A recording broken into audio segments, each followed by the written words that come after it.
Votre cerveau est votre pire ennemi en investissement. Cet organe, capable de décisions complexes, est paradoxalement programmé pour vous faire perdre de l'argent en bourse et en crypto-monnaie.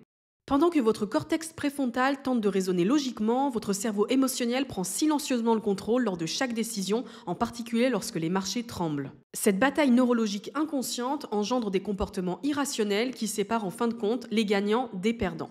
Je vous dévoile comment votre cerveau vous trahit à travers 5 catégories de biais cognitifs et vous donne des astuces concrètes pour reprendre le contrôle. Mon objectif, qu'en fin de vidéo, vous soyez capable de les détecter lorsqu'ils surgissent et de transformer ces faiblesses en avantages. Je préfère vous avertir, c'est un sujet complexe mais pourtant indispensable lorsqu'on investit.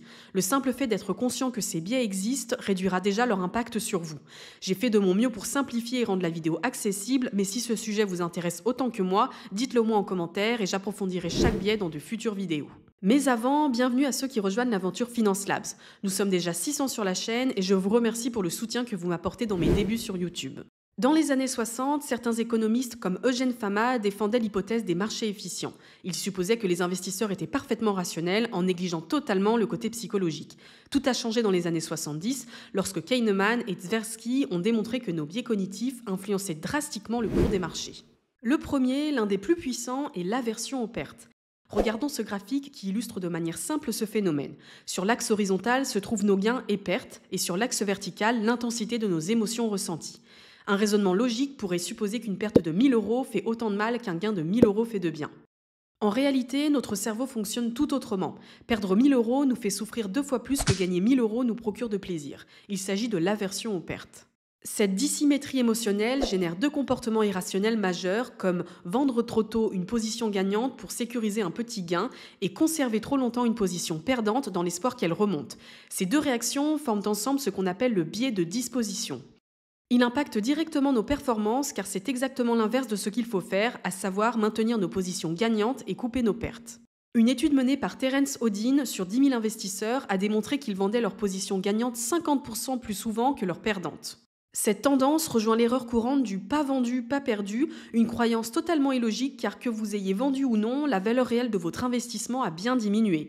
Cette illusion pousse à conserver des actifs dont la valeur continue souvent à se dégrader, amplifiant les pertes sur le long terme. Mais alors, comment combattre l'aversion aux pertes ? Commencez par adopter une vision à long terme, les fluctuations quotidiennes auront moins d'impact émotionnel si vous visualisez vos objectifs lointains. Limitez aussi la fréquence à laquelle vous consultez votre portefeuille, car cela augmente l'anxiété et favorise les réactions émotionnelles. Optez également pour une stratégie d'investissement régulier de DCA pour éviter les décisions émotionnelles liées au timing du marché. Enfin, acceptez mentalement que votre portefeuille connaîtra des baisses significatives. N'investissez que ce que vous êtes prêt à perdre. Cette règle de base réduit déjà l'impact émotionnel. Pour les adeptes du stop picking, les ordres de stop loss sont recommandés pour imposer une discipline que l'émotion tend à compromettre. Passons à l'influence sociale, qui est la seconde catégorie de biais mis à l'épreuve. Elle correspond à notre tendance à imiter les actions des autres, particulièrement dans des situations d'incertitude comme actuellement. Des figures d'autorité comme Elon Musk ou Donald Trump amplifient considérablement ce phénomène. Un simple tweet peut faire fluctuer le cours d'une action, d'un indice ou d'une crypto-monnaie en quelques minutes. L'influence sociale se manifeste principalement de 2 façons, par un comportement moutonnier amplifié par le biais de confirmation. Le premier est celui qui nous pousse à suivre la foule. Quand tout le monde achète, nous ressentons une pression pour faire de même, par peur de manquer une opportunité. Inversement, quand tout le monde vend, la panique devient contagieuse. C'est précisément ce comportement qui crée des bulles spéculatives et craque. On connaît tous cette image montrant la foule se ruer vers un bitcoin à 100 000 € alors que personne ne s'y intéressait à 60 000 €. Ce comportement est exactement l'inverse de ce que ferait un investisseur rationnel. Pourquoi accepter d'acheter à un prix élevé simplement parce que la foule le fait alors qu'on ignorait la même opportunité à un prix bien plus bas ? Le second vient renforcer cette influence car nous recherchons et valorisons systématiquement les informations qui confirment nos croyances existantes tout en ignorant celles qui les contredisent. Un investisseur pro-crypto se focalisera principalement sur des posts célébrant les hausses du Bitcoin et fermera les yeux sur les analyses critiques. Les algorithmes des réseaux sociaux amplifient volontairement ce phénomène en nous servant prioritairement des contenus qui confirment nos croyances dans le but de nous garder plus longtemps actifs sur leur plateforme. Résultat, nos idées s'ancrent profondément et les opinions contraires deviennent inaudibles. Pour combattre l'influence sociale, j'adopte plusieurs stratégies. Je garde à l'esprit que les mouvements de marché à court terme sont souvent irrationnels. Quand tout s'achète frénétiquement, je prends du recul et j'évalue si les fondamentaux justifient réellement cet engouement. En tant qu'investisseur long terme, les gains rapides m'importent peu. J'attends donc systématiquement quelques jours avant d'agir sur une information chaude afin d'éviter les réactions impulsives basées sur le FOMO. Je m'expose volontairement à des opinions diverses, y compris celles qui contredisent mes idées. Enfin, j'écris ma stratégie d'investissement que je consulte avant chaque décision importante.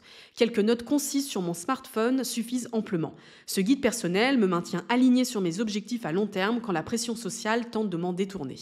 Passons maintenant au biais de disponibilité. Cette tendance à accorder trop d'importance aux informations facilement accessibles. Ce biais se manifeste particulièrement lors d'événements récents ou spectaculaires. Après un crash d'avion, de nombreux voyageurs annulent leur vol par peur, alors que l'avion reste statistiquement le transport le plus sûr. L'accident très présent dans les médias et notre esprit nous fait surestimer temporairement le risque réel. C'est la même chose en bourse. Après un crack, beaucoup d'investisseurs deviennent excessivement prudents, même quand les valorisations deviennent attractives. A l'inverse, après une longue période haussière, ils deviennent trop confiants et négligent les risques. Ma solution pour limiter ce biais de disponibilité est simplement de baser mes décisions sur des fondamentaux long terme, plutôt que sur des événements récents. Intéressons-nous maintenant au biais de comptabilité mentale, cette tendance à traiter différemment l'argent selon sa provenance. Par exemple, une personne qui gagne 1 million d'euros au loto les dépensera souvent de façon impulsive et risquée, alors qu'elle aurait été beaucoup plus prudente et réfléchie si elle avait gagné cette somme par des années de travail. Ce phénomène s'observe également dans la gestion des finances publiques. L'argent des contribuables est souvent dépensé avec moins de rigueur qu'un budget personnel, car il n'est pas considéré comme le leur. Cela explique certaines dépenses publiques excessives qui n'auraient jamais été approuvées dans une entreprise privée soucieuse de sa rentabilité. Ma solution pour limiter ce biais est de considérer tous mes actifs comme faisant partie d'un portefeuille unique, qu'ils proviennent d'un héritage, d'un gain en loto ou de mes longues heures passées à travailler. 1 euro est 1 euro, quelle que soit sa provenance, et son investissement ne doit pas différer. Le dernier biais que je souhaite aborder est l'excès de confiance qui nous pousse à surestimer nos connaissances et nos capacités à prédire les marchés. Ray Dalio, l'un des gestionnaires de fonds les plus performants au monde, le considère comme le biais le plus dangereux. Il attribue une grande partie de sa réussite à sa capacité à éviter ce piège. L'excès de confiance se manifeste sous 3 formes: l'overranking, l'illusion de contrôle et l'optimisme temporel. La première est la tendance à croire que nous sommes meilleurs que les autres. Les études montrent que plus de 2 tiers des investisseurs pensent obtenir des rendements supérieurs à la moyenne, ce qui est statistiquement impossible. La seconde se traduit par la conviction que l'on peut prédire les mouvements du marché ou identifier les actions gagnantes. En réalité, les marchés sont bien trop complexes et influencés par d'innombrables facteurs que personne ne peut maîtriser. Enfin, la troisième nous pousse à sous-estimer le temps nécessaire pour qu'une stratégie d'investissement devienne rentable. Nous imaginons des résultats rapides alors que la plupart des succès en investissement se construisent sur plusieurs années, voire décennies. Mais quelles sont les conséquences concrètes de cet excès de confiance ? Une étude a démontré que les hommes généralement plus confiants en leur capacité d'investissement font 45% plus de transactions que les femmes. Résultat, cette suractivité a 2 effets négatifs. Elle génère plus de frais de transaction qui réduisent le rendement et diminuent la performance même des investissements. Les données de Trade Republic le confirment. En 2023, les femmes ont surperformé les hommes de 2%, bien qu'elles soient moins présentes en bourse. Leur meilleur rendement s'explique par une approche moins influencée par l'excès de confiance, moins de transactions impulsives, une meilleure diversification et une vision plus long terme. Les solutions pour lutter contre l'excès de confiance sont les suivantes. Comparez régulièrement vos performances à celles des indices de référence. Ne vous félicitez pas trop vite pour un rendement de 20% si le simple fait d'investir dans un ETF SP500 vous aurait rapporté 25%. Limitez ensuite la fréquence de vos transactions. Gardez à l'esprit que moins vous tradez, moins vous payez de frais et meilleur sera votre rendement. Puis finalement, remettez en cause constamment votre opinion, en sachant pertinemment que votre cerveau vous procure un excès de confiance et que vous n'êtes pas meilleur que les autres. Si vous êtes arrivé jusqu'ici, j'ai une bonne nouvelle pour vous. La simple conscience de ces biais constitue déjà un avantage concurrentiel majeur sur ceux qui agissent sans connaissance de cause. D'ailleurs, si vous connaissez quelqu'un qui cède facilement à ses émotions, n'hésitez pas à lui partager cette vidéo. J'aimerais aussi beaucoup connaître les biais auxquels vous êtes le plus sensible et vos petites astuces pour les maîtriser. Souvenez-vous qu'investir est fondamentalement une question de probabilité.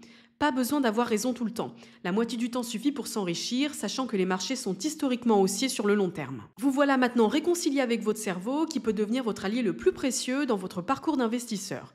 Si cette vidéo vous a été utile, n'hésitez pas à la liker et à vous abonner, cela me motive énormément à continuer. J'ai volontairement simplifié cette vidéo pour la rendre la plus agréable, mais j'ai largement assez de matière pour approfondir ce sujet. Faites-moi savoir si cela vous intéresse, je réponds à tous les commentaires. Enfin, je vous remercie pour le soutien que vous m'apportez dans mes débuts. Je vous prépare davantage de contenu sur l'investissement en cherchant à chaque fois à vous apporter un maximum de valeur. Merci d'avoir regardé ces vidéos. C'était Emma de Finance Labs. À bientôt.